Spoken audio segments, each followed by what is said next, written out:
सांगली जिल्ह्यातील तासगावच्या मानव अधिकार दिल्लीचे वरिष्ठ उपाध्यक्ष राकेश भास्कर कांबळे या जिगरबाज व्यक्तिमत्वाला सह्याद्री संविधानिक 2025 हा आंतरराष्ट्रीय पुरस्कार देऊन सन्मानित करण्यात आला। जयसिंगपूर येथील डॉक्टर शामराव पाटील येड्रावकर सभागृहामध्ये झालेल्या उत्साही कार्यक्रमांमध्ये राष्ट्रीय संविधानिक 2025 हा पुरस्कार देऊन गौरव करण्यात आला।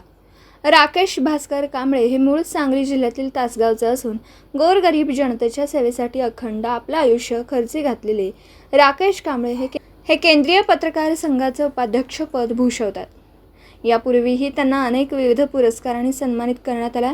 राकेश कांबळे यांचे संपूर्ण सांगली, सातारा, कोल्हापूर जिल्ह्यामध्ये सामाजिक कार्य मोठं असून लोक त्यांना गोरगरिबांचा कैवारी समजतात। आज जयसिंगपूरच्या शामराव पाटील सभागृहामध्ये विविध मान्यवरांच्या शुभहस्ते राकेश कांबळे यांना पुरस्कार देण्यात आला। यावेळी विविध क्षेत्रातील विविध मान्यवर उपस्थित होते। राकेश कांबळे यांचे संपूर्ण सांगली, सोलापूर, सातारा जिल्ह्यातून कौतुक होतं। दिवसभरातील घडामोडींचा आढावा घेण्यासाठी पाहत रहा N24 मराठी न्यूज चॅनल।